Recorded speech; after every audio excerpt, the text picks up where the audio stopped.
everyone. Welcome to the Life and Listings podcast. I have Adriana here, which is an agent at actually one of the brokerages we run. And she is in Santa Rosa, California. Adriana, thanks so much for having, now I messed up.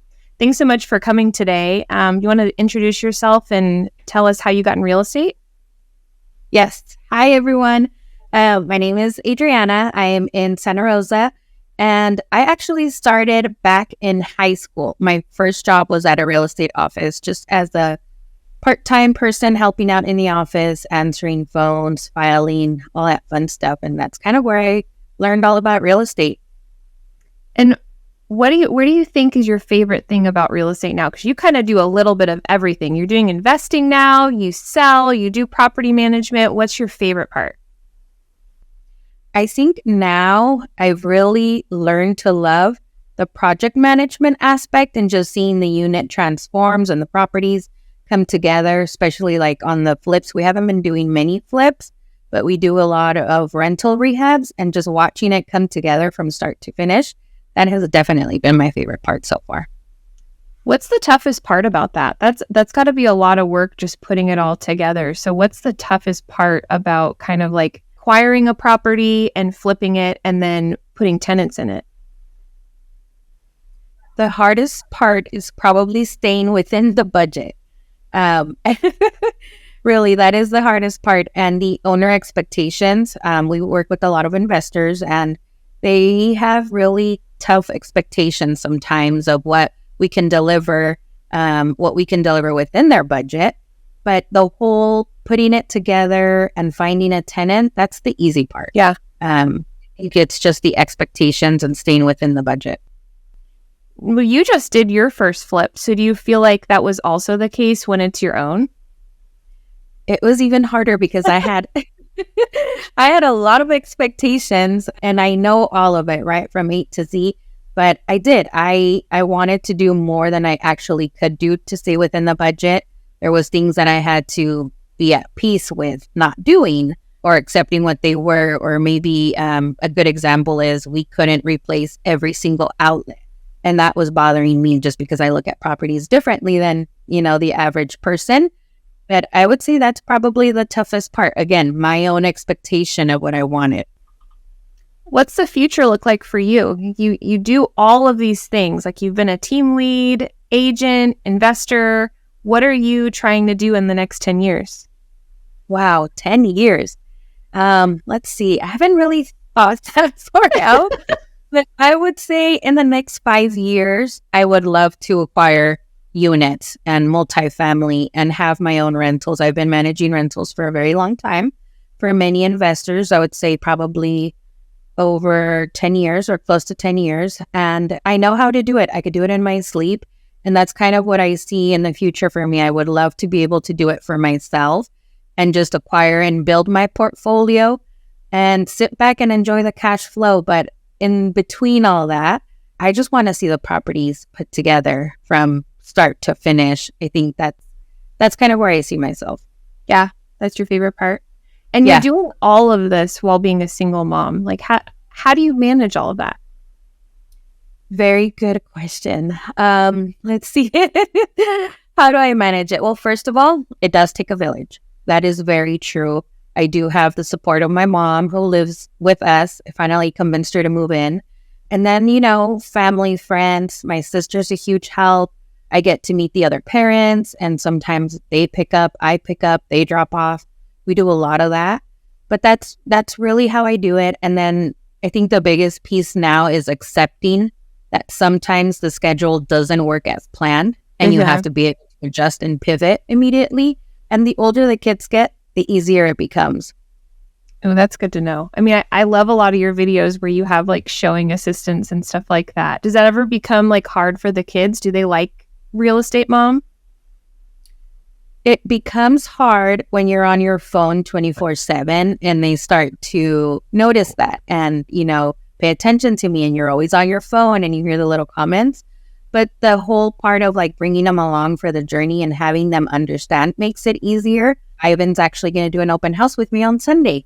So I went out there this past weekend and prepped it, and he was there helping me. And I think bringing them on and making them part of the journey and like, hey, help me sell this house. It's not just me, it's we. Really, really helps them feel like they're part of it. And, it's much easier for them to understand. Ooh, I love that. Making it like a family business rather than just like mommy going out and selling. I feel like I haven't thought about that with the kids, like getting that. I feel like mine are too young yet to like help with stat solutions, but eventually that would be so awesome to like include them in something. And so then they can really like own it and get invested in the family business rather than, oh, mom's at work again. Because I hear the same thing with my phone and I try to put it away and I try to be really good about it, but it's hard. It is hard. And I would actually say that your kids are not too young. I started doing it right when they were around your daughter's age, because right before COVID, I had them tied to my hip all the time. And if I had to go drop off flyers, if I had to install a lockbox, they would come all the time. I would even bring them to showings. And when I brought them to showings and they were little, they would sit in the car, but I was safe about it. I could see them at all times, and the older they got, then they eventually got to come out of the car and maybe hold my hand or whatnot. And it worked. It worked. And the clients, at first I was very nervous of the reaction the clients would have, because not everybody loves kids. So you also learn to read your own clients and know who it's okay to bring them with and who not to. But yeah, I think that involving them at the young age is actually what's helped, because now they're so open to it. Yeah. Yeah. Obviously, I don't sell anymore, but I was taking the kids, and Emma was always really good at going on showings and being like a little helper. But then there's Madison on the other hand that like we'd walk in house and she'd like steal the staging or like do something crazy. So I haven't involved her since then because I was like mortified, even though I had like the best clients with me. You've had some really good years over the past couple of years with sales and stuff like that. Like, how do you feel like you've grown your business? Like, what's really made you successful? That's a really good question, Jen. I think, what's really helped is just going all in the relationships with the clients. At first you're new and you don't know a lot and you're nervous and you're scared and you think you have to know everything about the property. But it's really not like that. I think that you just have to show up, do what you say, and stick to that, and people will trust and respect you. And of course, continuing the education does help. And, in my case, I love the construction aspect. So I think that's a big piece to what I offer and the value that I bring. But really, it's gaining the trust with the clients and the rest will follow. Yeah, I feel like that's one of your superpowers, is like dealing with tough clients and then also really understanding like the construction part of it and the design part of it, and being able to like explain to them they want this, but this is the reason why it might not work, or this is the reason why this property might be better. That's just my thought on it, like one of your superpowers. What's been your toughest client? No names. No names. My toughest client. Well, as an agent, I think we have short-term memory. You don't always remember, the toughest client. For me, I would have to say the toughest clients are usually the clients that have no motivation to move forward. Mm-hmm. No actual motivation to purchase, no reason to do it. Maybe we'll try the market, maybe we'll see. The clients that don't have the vision. But I think it's the motivation piece that is the toughest. If there's no motivation, you're not going to be able to help the family buy a house no matter what. Because I can help guide through the vision and the education and the process and all that. But if you have no actual motivation yourself, it's kind of tough. Yeah. I think that's the toughest client. Yeah, especially in the market we're going into too, right? Because it's so hard to get approved and the market's still pretty high. So you're like, there's no crazy motivation behind it. It's hard to deal with them. Yeah, absolutely. You're going to hate this question because I feel like we're both really bad at this, but what is the funniest thing that's happened to you in real estate? The funniest thing? Oh gosh. Okay. I don't know if I even want to share this, but I completely forgot to charge my phone one day. And of course, as realtors, you can't open the houses without your phone. I show up to the property to show the listings, and the minute that I go to open the lockbox, my phone dies. Oh, no. And so I had to get really creative and pivot because now I have clients staring at me, waiting for me to open the lockbox. Lucky for us, it was the last house that we were going to look at. We had seen 2 others before. And sometimes you move so fast as a realtor that you forget the little things or you don't pay attention. Of course, the phone is probably on red the whole time, but that's when you have to get really creative as an agent. I feel so bad about this. And I'm like, oh, it looks like they didn't update their lockbox, right? The listing agent. That was my comment. I said, let me give it a second. Let me see what I can do to update it. And I tell them, let me step away and call the agent and see what's going on. Her lockbox might be restricted. I go to my car. I have to turn on the car so that it charges, right? Because it's not one of those newer cars where you can just plug in and charge. So I'm like, crap, how am I going to, turn on the car and then not notice? So I tell them to go ahead and walk the backyard. And while they do that, I turn on the car and I hope that the phone will turn on right away. But once your phone dies and you're charging it in your car, you're going to learn quickly that it takes minutes. It was probably like 5 minutes, but it felt like an hour. And I'm like, like they've already looked at the backyard 3 times. And I'm like, I see them come out to the driveway and, oh guys, yeah, she's working on it. Give me 2 more minutes. And then the minute that it turns on, I'm like, oh, thank God. Then I finally get them into the house. But I think that is the funniest story that I have because not so funny to them, but funny to myself where I'm like sweating and I'm just like panicking and just nervous about how I'm going to get them in. Did they buy the house? No, they did not buy that house. They did not buy the house. They bought another house. Eventually I found them a home, but they did not buy that particular house. I feel like we've all done it. I feel like back in the day where I was an assistant, I forgot to like update my app or something, and then there was no service when I got to the door, and I was like this little assistant in like Calabasas in California, and I was showing this like multi-million-dollar home, and I walk up to the door with like the clients, and I'm already all scared, like, well, I shouldn't be showing this house right now, and I go to open it and there's no cell phone service and I can't open the door. And I'm like, oh my God, we're all told you need to update the app so it can like access things without service. But I didn't think in Calabasas there'd be no service and I couldn't get in. So I'm like walking up and down the street and I ended up having to tell him I had to go drive down the road where I knew there was service and then come back. And I was like mortified. So it's like for the same thing, I can like feel the sweat because I'm like, oh my God, why did I do this to myself? Yes. That reminds me, there was another time when we were showing property in Sebastopol. There's never reception in Sebastopol here. And we're lost. I was actually with Kim and we're lost. And we realized that we had looped the clients. They're following us in their car and we're in front. And we looped them around 3 times in the same neighborhood because we were lost. Oh my God, that was hilarious. That might be the funniest. That to me is like another stressor of mine because I'm really bad with directions just in general. Like I'm just constantly lost. It's probably one of the reasons why it's just good I work from home because I just never know where I'm at and I always need like GPS.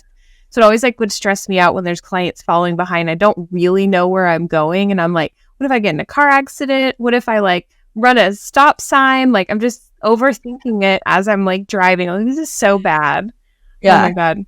So for like new agents or agents that are single moms, like what would be the number one tip you feel like you could give them to get started and grow their business? I would say the biggest help to me in this instant was joining a team. Because I don't know if you knew this, but when I first started real estate, I lived in Southern California. And I tried being on a brokerage, a solo agent in a big brokerage, and it was too hard. It was too hard being 1, single, 2, new into the business. And, out there, it's like it's 1 client for every 50 realtors probably, right? A ton of competition. So for me, I had said, I'm walking away from real estate. I'm not doing it again. I opened up a boutique back in Southern California. And then when I moved out here to Sonoma County, that's when I joined a team. And I said I wouldn't do real estate again because it was too tough. But once I joined the team, I think that's when my career actually took off. And that's what's actually brought me to this point. Mm-hmm. Yeah. So I mean, I agree. And I mean, I might be biased because I run a ton of teams. So I just see like all the work and the effort that goes behind what we do for agents. But like, I totally agree. If you're having a hard time starting your business or growing it, like definitely look at some teams. You know, it's not always like the best fit for everybody, but you want to really see what they're offering you, the support they're willing to, you know, provide, and the culture too. I think that's a big thing with Prosper has really been the culture. And even though I've been running the team virtually for 5 years, you're one of the only teams I've actually met in person, but I'm still like part of the family. It's just crazy. Like I'm still part of the family, and I can feel you guys' culture kind of like seep through now the video calls post COVID. I used to sit like on speakerphone. Remember the days when I used to sit on speakerphone like in the middle of the conference table?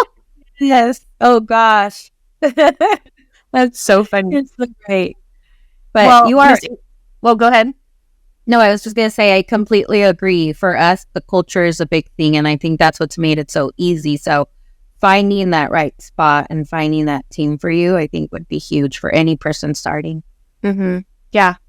Moms, new agents, even experienced agents, I feel like can find a lot of value in the right team, whether it just be support or knowledge or just a team to back you up. I feel like that's also been a big thing too, is with seeing you guys help each other during COVID and help each other during tough times where an individual agent wouldn't have that. They would just kind of lose the business. So, absolutely. And to going back to your question earlier, being a single mom and having a team back me up is huge, because if I can't step in for a showing for any reason, I know I have the support of the team and somebody will pick it up, or open houses. And, you know, just they're an extension to the village for the children. Mm-hmm.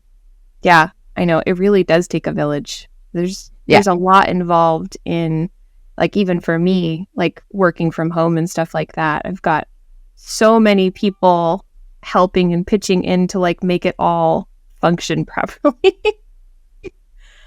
Well, Miss Adriana, it was great having you today. And if anybody that's listening into the podcast wants to get a hold of you, whether to send you a referral or, you know, maybe it's a buyer or seller reaching out, what's the best way to reach you? I would say I'm on Instagram. I'll share my handle with you, Jen. You have it, and you can share it with everybody. Or also, I love giving out my number. So should I give it to you? Yeah, go ahead. You can just say it on the podcast, and I'll put it in the show notes too. Okay, awesome. 707 area code 235-9123. And Jen will have the rest of my contact information. You can add it there for everybody. I'll drop it all on the bottom of the show notes. And you can always just DM me at Jennifer the Realtor if you have any questions about getting a hold of her. So thanks so much for listening in. And Adriana, have a great day. Thank you. It was a pleasure.